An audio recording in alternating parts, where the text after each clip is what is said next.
No vídeo anterior, os recém-casados se depararam com uma mulher que vive nas ruas falando sobre os poderes de Gu-won. No entanto, como o mesmo disse que não a conhece e que ela deve ter sido apenas coincidência, a protagonista deixa isso de lado. Na próxima cena, o casal segue Do-gyeon até a casa dos pais dele, mas por ser muito perigoso entrar na residência do inimigo, os dois decidem acabar com as investigações por hoje. Agora vemos Seok-hoon que está indo atrás das informações sobre o teatro que Gu-won administra, e assim que recebe algumas fotos da inauguração do local de anos atrás, o homem percebe que Gu-won está nelas e agora ele passa a acreditar que o homem possa ser algo como um vampiro. Enquanto isso, Gu-won começou a levar várias coisas que lhe pertencem para a casa da protagonista, já que agora ele vai morar com ela. Achou certo colocar o essencial no apartamento. Mas acontece que realmente é muita coisa, e dessa maneira os dois acabam brigando pela bagunça que ele está fazendo, então o resultado é com Do-hee colocando para fora com os seus pertences. E como uma forma de protesto, o homem decide ficar no seu carro no estacionamento até ela o implorar para voltar. Aproveitando que o homem não está na residência, Seok-hoon vai até o lugar para conversar com a protagonista sobre o que acredita ter descoberto de Gu-won. No entanto, quando o homem mostra as fotos que conseguiu e que há Gu-won nelas, Do-hee explica que esse era o avô dele na época. Por isso, a semelhança entre os dois e que Seok-hoon deve ficar tranquilo, pois não há nada para se preocupar. Contudo, o homem não acreditou nas palavras de sua amada e para tentar descobrir mais alguma coisa, já que ele sente que o casal está escondendo algo, Seok-hoon convida Gu-won para tomar algumas bebidas. Durante a conversa, Seok-hoon fala que sabe que Gu-won não é humano e faz a comparação com um vampiro que, ofendido, o demônio nega. E apesar de não ter descoberto sobre o segredo de Do-hee e Gu-won, Seok-hoon deixa claro que caso o homem venha algum dia ameaçar a vida da protagonista, Seok-hoon não vai ficar parado vendo isso acontecer e promete que irá contar para todos o que ele realmente é. Enquanto isso, a estrela Jin estava andando pelas ruas da cidade um pouco fora de si depois de ter tomado várias bebidas, e quando a mulher cai ao torcer o seu tornozelo, vemos a história de como ela conheceu Gu-won, já que a razão dela estar nesse estado é por ter descoberto do casamento do homem com Do-hee, o que a deixou extremamente furiosa, como um sentimento de traição, apesar deles não terem nada. Quando Ga-yeon era pequena, seu pai descontava a raiva que ele sentia quando ficava bêbado na menina, e certo dia o demônio apareceu na casa deles, enquanto ela se escondia do homem para buscar o pai da garota que havia assinado um contrato com ele anos atrás. A pequena estrela Jin soube na hora que só sobreviveu por causa de Gu-won, e no mesmo momento passou a acreditar que ele era o seu anjo protetor. Mas apesar disso, o demônio foi embora e a deixou. Entretanto, Ga-yeon jurou a si mesma que passaria a vida procurando por ele para viver ao seu lado. Voltando à estrela Jin bêbada, alguns homens começaram a incomodar querendo se aproveitar de sua situação, e depois de ter negado mais de uma vez a presença deles, Ga-yeon deu um tapa no rosto de um dos homens, o que resultou com que ele devolvesse a agressão. No entanto, antes que conseguisse, Gu-won, que estava por perto, viu a cena e segurou o braço do homem. Depois o grupo foi embora e o demônio levou ela para casa. Em seu escritório no teatro, Gu-won conversa com o Sr. Park sobre estar tendo com mais frequência sonhos que na verdade são lembranças de sua vida passada. E o que os dois chegam em conclusão sobre isso é que quanto mais tempo Gu-won fica sem seus poderes, ele se torna humano, e em consequência disso, seus poderes podem estar falhando até deixarem de existir. Gu-won pensa que pode ser por isso que ele está tendo sentimentos por Do-hee e espera que assim que recuperar a tatuagem, tudo volte ao normal. Mais tarde, quando o demônio está a caminho da casa de Do-hee, vemos que o perseguidor da protagonista conseguiu entrar no teatro, e no escritório de Gu-won, o homem pegou o livro sobre o demônio e instalou uma escuta embaixo da mesa dele. Enquanto isso, Gu-won e Do-hee fazem as pazes, então como o homem está com seus poderes falhando, ele sugere deles dormirem juntos para que ele possa recarregá-los a noite toda. E cada vez mais, o nosso casal se torna um de verdade. No dia seguinte, a protagonista é acordada com uma péssima notícia, um homem que podemos dizer que é como um influencer nas redes sociais está fazendo uma live que tem durado horas, falando sobre o assunto de que Do-hee é a verdadeira culpada pela morte da Madame Ju. O homem alega que o testamento foi mudado no dia em que a senhora venha a falecer e que por uma pessoa que não é de sangue ter recebido toda a herança, só pode ela ser a culpada. Ele acrescenta o fato de não ter tido outra autópsia antes da cremação do corpo. No entanto, sabemos que a protagonista foi atrás para que tudo isso acontecesse e foi os filhos da mulher que negaram. Do-hee sabe que isso se trata de um jogo sujo de Seok-min e dessa maneira ela e Gu-won se teletransportam para o lugar onde o homem está, o que alimenta cada vez mais a ideia para Seok-hoon de que Gu-won não é um humano, pois antes deles irem atrás do homem, Seok-hoon havia os deixado sozinhos na sala e não os viu saindo pela porta. Agora vemos Do-hee indo conversar com Seok-min e o homem não se importou de confirmar que ele foi o mandante de toda essa confusão.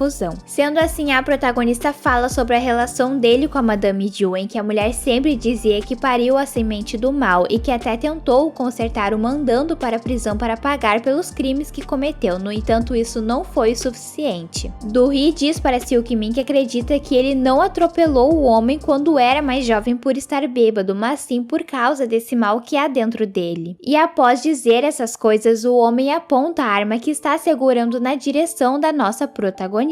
Do-hee fala para ele atirar e como demora muito, ela começa a dar as costas para ir embora, quando de repente escuta o som da bala vindo na sua direção. Gu-won corre para encontrar e vemos que o homem atirou ao lado da cabeça dela só para assustá-la. A mulher diz para Seok-min que é uma covardia atirar pelas costas e o homem responde que na guerra é assim que as coisas funcionam. Então agora Do-hee está cada vez mais sedenta por vingança. Agora o casal vai direto naquele influencer e claro que Seok-min não deixou rastros de estar ligado com o homem, pois o pagou através de Bitcoin. Sendo assim, Gu-won transfere os três para dentro de um cofre e explica que como o influencer queria ter muito dinheiro e ser famoso, agora ele terá os dois, no entanto não pelo tempo desejado, pois o homem pode pegar o dinheiro que quiser de dentro do cofre, mas no dia seguinte será preso ao ser encontrado lá dentro, e isso lhe dará fama, contudo não da maneira que imaginava. A cena corta e vemos que o casal foi para o escritório de Gu-won, pois o Sr. Park alega que o livro do demônio desapareceu. No lugar, enquanto procuram pelo objeto, eles explicam para Do-hee do que se trata esse tal livro. Dessa maneira, o perseguidor que colocou uma escuta no local fica sabendo sobre tudo. Na próxima cena, vemos aquela gangue que estava atrás de Gu-won e levou uma surra dele. Chegando no teatro, pensando que teria que enfrentá-los mais uma vez, o homem é surpreendido quando o atual líder se curva perante dele, e Gu-won é nomeado o novo chefe deles. Enquanto isso, o perseguidor entregou o manual e as gravações para o mandante. Logo depois ele recebe a ordem de acabar com Gu-won quando o homem estiver sozinho, pois já entenderam que ele se torna poderoso apenas ao lado de Do-hee. Já na casa da protagonista, assim que Gu-won sai para assistir à apresentação do teatro que irá estrear hoje, ela é surpreendida com a visita do detetive que está ali para levá-la presa pela morte da Madame Ju. Em seguida, Gu-won recebe a notícia e sai correndo do teatro. No entanto, ele também recebe uma surpresa na frente do local, quando o perseguidor de Do-hee lhe dá uma facada no coração. O homem começa a perder muito sangue e só para de sofrer quando o Sr. Park chega tirando o perseguidor de cima de Gu-won. Nessa hora, a máscara que ele usava se rasga e o demônio consegue enxergar o rosto dele, mas logo Gu-won desmaia devido aos ferimentos. Assim que o detetive conta sobre o que acabou de acontecer para Do-hee, ele a libera para ir vê-lo, mas a mulher deve ir e voltar sem ser vista. Enquanto isso, Gu-won passa por uma cirurgia, no entanto, infelizmente o cirurgião avisa ao Sr. Park e à Estrela Jean que devido aos golpes que ele recebeu no coração, o órgão está muito danificado e provavelmente o homem não irá sobreviver. Em seguida, Do-hee chega no hospital e vai para o quarto que o seu marido está em observação. Lá, a mulher que já estava nervosa é recepcionada pela Estrela Jean que grita com ela dizendo que tudo isso é sua culpa. E preocupada em salvar o homem apenas, a protagonista coloca a mão dele em seu punho, contudo nada acontece. Seok-hoon fica observando pela janelinha que havia na porta e acha muito estranho essa reação. Voltando ao quarto, Do-hee começa a chorar por por nada estar funcionando e ela não quer o perder. Como sabemos, a protagonista não tem muitas pessoas ao seu redor. E por um momento a tatuagem volta a funcionar, o que cura metade dos ferimentos de Gu-won. Logo o homem acorda, ele ainda está bastante debilitado, mas pede para que Do-hee o abrace, e essa é a visão que Seok-hoon enxerga do lado de fora, sem entender como que ele melhorou tanto em questão de minutos. Do-hee precisa voltar para a delegacia para que nenhum detetive e ela sofra alguma consequência. Já o estado de Gu-won, podemos dizer que antes ele estava com 1% de chance de viver, agora ele tem 50%, e como vai passar a noite inconsciente, o homem tem alguns sonhos estranhos em que ele está sofrendo combustão espontânea. Passadas 48 horas que Do-hee ficou detida, Gu-won já acordou e melhorou bastante. O bom é que a segurança dele no hospital está garantida, já que o pessoal da gangue foi até o local e estão empenhados em o proteger. Assim que Gu-won enxerga Do-hee, parece que melhorou uns 90%. O homem pede para eles irem para casa para ficarem juntos. E a maneira que eles dormem à noite, quem vai me dizer que isso não é um casal verdadeiro? Estão caidinhos um pelo outro. Inclusive, no dia seguinte, Gu-won e o Sr. Park vão juntos para a empresa, pois o homem não queria ficar longe de sua amada. E aquele influencer no fim conseguiu convencer Gu-won a não o deixar no banco. Dessa maneira, ele revelou a todos que foi pago para contar aquelas mentiras. Agora, focando em Gu-won, aquele sonho que ele teve em que estava tendo combustão espontânea está o aterrorizando, e até o Sr. Park percebeu isso. Dessa forma, ele o leva para fora da empresa e, após o pressionar, o Gu-won conta sobre o que está o incomodando, e seu secretário passa a ficar aflito com isso também. Enquanto isso, a Estrela Jean foi até a empresa de Do-hee para conversar com Gu-won, e como não o encontrou, decidiu falar com a protagonista. Ga-yeon diz para Do-hee que ela deve deixar Gu-won em paz e parar de usar a tatuagem como moeda de troca, pois o homem quase perdeu a vida por culpa dela e que a mulher deve lidar sozinha com seus próprios assuntos. Assim que está saindo do escritório da protagonista, a Estrela Jean se depara com Gu-won. Dessa maneira eles vão conversar e Ga-yeon começa a culpar Do-hee por tudo que está acontecendo. Por mais que o homem deixe claro que ela não tem nada a ver com isso. A Estrela Jean percebeu que Gu-won está se apaixonando pela protagonista, então um alerta de que se ele não segurar os seus sentimentos agora, irá cada vez mais se tornar um humano e depois não terá como voltar atrás. À noite, Do-hee tem dificuldade para dormir devido aos últimos acontecimentos e decide ter uma conversa sincera com a Madame Ju. A protagonista tem medo de continuar na guerra da família da senhora e acabar perdendo Gu-won. Dessa maneira, depois de pensar sobre, Do-hee avisa Seok-hoon acerca da decisão que tomou. No dia seguinte, acontece a reunião do conselho da empresa sobre quem será o novo presidente, o que particularmente não entendo. Do-hee cumpriu todos os requisitos da Madame Ju, deveriam dar para ela sem nem pensar o cargo. E antes que começassem a votação, a protagonista anuncia que está retirando a sua candidatura, o que é uma surpresa para todos presentes. No fim da reunião, Do-hee fala para os filhos da falecida senhora que ela também vai renunciar o resto de sua herança. Gu-won acredita que seja quem mais ficou chocado com todas essas informações, então ele questiona a mulher do lado de fora do prédio sobre todas essas decisões que ela acabou de tomar. E em vez da protagonista contar sobre seus verdadeiros motivos, Do-hee mente e o magoa dizendo que saiu da guerra por ele não ter mais a capacidade de a proteger. No entanto, Gu-won sabe que Seok-hoon pode estar por dentro da decisão da protagonista e vai atrás dele para tentar entender o que fez Do-hee mudar de ideia. Assim que o encontra, o homem descobre a verdadeira razão dela ter desistido. Depois, ele procura pela protagonista que está no jardim da Madame Ju, e assim que a encontra, o homem escuta sair da boca de sua amada sobre o medo que ela sente de o perder. E então, acontece um beijão entre o casal. Logo, os dois percebem que os poderes de Gu-won voltaram a funcionar, sendo assim, o homem se cura por completo dos ferimentos do ataque que sofreu e depois eles vão para casa para fazerem aquilo. No dia seguinte, o nosso casal aproveita ele para saírem em encontros e se divertirem. A protagonista até aprendeu que antigamente os demônios eram guardiões dos humanos e que a palavra tem origem grega, que significa dividir um destino só. Quando chega a noite, eles vão para casa. No corredor do apartamento, o coração de Do-hee começa a disparar ao ouvir a mesma música que tocava no dia em que ela foi amarrada na sacada. No entanto, a mulher fica mais calma ao perceber que se tratava do toque de uma visita vizinha sua. Gu-won não quer que a sua amada tenha lembranças ruins toda vez que escutar essa música. Dessa maneira, quando os dois entram em casa, ele coloca ela para tocar e convida a protagonista para dançar com ele. Depois que estão relaxados, o homem diz para Do-hee que essa será a música deles. Enquanto isso, Seok-min levou o seu filho para jogar golfe e resolveu conversar com ele sobre o que acredita ser a verdadeira razão de sua mãe os odiar. O homem acha que a Madame Ju tinha autoaversão, dessa maneira ela achava que o seu sangue era sujo e por eles o terem, acabavam recebendo o ódio da senhora. E particularmente eu não acredito que seja isso, pois não é como se a família fizesse tudo certo, né? Se tivesse vindo algo assim de Do-hee, até poderíamos considerar, mas esses filhos da Madame Ju não valem nada. Voltando ao pai e filho, algo curioso acontece no meio da conversa deles. Quando Seok-min recebe uma mensagem do Gyeong que tem 2 celulares, um também apita, o que me leva a pensar que ele clonou o telefone de seu pai. No dia seguinte, Gu-won vai tentar usar os seus poderes e novamente eles voltam a falhar. No entanto, o homem acredita que só precisa recarregar mais, estando perto da protagonista. Mais tarde, aproveitando que está bem e lembra do rosto do perseguidor, Gu-won decide ir até o detetive para conseguir um retrato falado do homem. Depois, ele imprime vários papéis e distribui para a gangue que o declarou como chefe para o encontrar. Aproveitando que está no teatro, Gu-won abre o jogo com a estrela Jin e fala sobre o relacionamento dele com a Do-hee, sobre o que está sentindo por ela e deixa bem claro que nunca vai desistir de sua amada esposa. Ele acrescenta também que não é para Ga-yeon ultrapassar mais nenhum limite. Na próxima cena, vemos que a protagonista e a senhora Shin saíram para beber e comemorarem o fim da guerra da família. No entanto, as duas ingeriram muito álcool e ficaram muito bobas. Sendo assim, Gu-won teve que pedir ajuda para o Sr. Park levar a senhora Shin para casa para que o homem pudesse lidar com a sua esposa. E o perseguidor recebeu uma mensagem avisando que deveria se livrar de tudo que pudesse o ligar a tudo que aconteceu. Dessa maneira, o homem comprou galões de gasolina e antes de começar a distribuir pelo lugar em que se escondia, vemos quem mandava ele fazer todas aquelas coisas. O responsável por tudo era Seok-min, que demonstra não se importar em tirar a vida de seu leal cão de caça, pois o homem aproveita a situação para acabar com ele, que ao entender o que Seok-min está fazendo ali, se tranca em sua sala. Preso no lugar, Seok-min derrama a gasolina para dentro do cômodo e depois usa o seu isqueiro para iniciar o que vai acabar com a vida de seu cão de caça. E como já esperado, vemos que ele foi quem trocou os remédios de sua mãe, o que levou ela a perder a sua vida. No dia seguinte, Do-hee e Gu-won recebem a notícia que o culpado foi encontrado. O corpo do perseguidor foi achado no esconderijo dele, todo queimado, e uma faca foi enfiada depois que ele já não tinha mais vida em seu peito, o que o demônio acredita que seja uma mensagem para ele. Depois que a reunião com o detetive acaba, Gu-won pede para que Do-hee fique acompanhada de Seok-hoon e ele vai até a sua fundação. Lá ele procura por uma escuta e a encontra debaixo de sua mesa. O homem já se ligou que há um outro culpado por trás de tudo isso, o verdadeiro mandante. E nesse momento que Gu-won se dá conta que os relógios que tinha representado o tempo dos contratos que ele fechou pararam, o que significa que os poderes do homem desapareceram completamente e aqueles que assinaram seus nomes começam a voltar com os problemas que o cercavam, como aquela menina no hospital que a mãe havia fechado um contrato. Gu-won, ao meio desespero, se lembra que aquela moradora de rua sabia algo sobre ele, então o homem decide ir até ela. E os dois acabam indo a um estabelecimento para conversarem. No local, Gu-won percebe que algumas pessoas a enxergam de outra forma, como uma mulher com dinheiro. E ao reclamar do lugar ser um pouco exposto demais para terem esse tipo de conversa, a mulher começa a estalar os dedos que muda o cenário onde estão. Nesse momento, descobrimos que ela foi responsável por dar os poderes para ele, ou seja, é a representação de Deus. No entanto, não foi a mulher que tirou os poderes de nosso Gu-won. Ela explica que como agora eles estão em um corpo instável, eles vão diminuindo até desaparecer, assim como o homem que está falecendo aos poucos. A única maneira do demônio recuperar os seus poderes é se a protagonista perder a sua vida até a noite de lua cheia. Caso contrário, o processo do fim de Gu-won se inicia. Não tem uma maneira de salvar os dois dessa. E ao mesmo tempo, a estrela Jin está ao encontro com Seok-hoon, onde ela conta toda a verdade para o homem sobre quem realmente Gu-won é e o que Do-hee tem a ver com essa história. O que vocês acharam desses episódios? Espero que tenham gostado do resumo, deixem as suas sugestões, comentários e se inscrevam. Se gostaram do vídeo, curtam e compartilhem para para me ajudar. Até a próxima!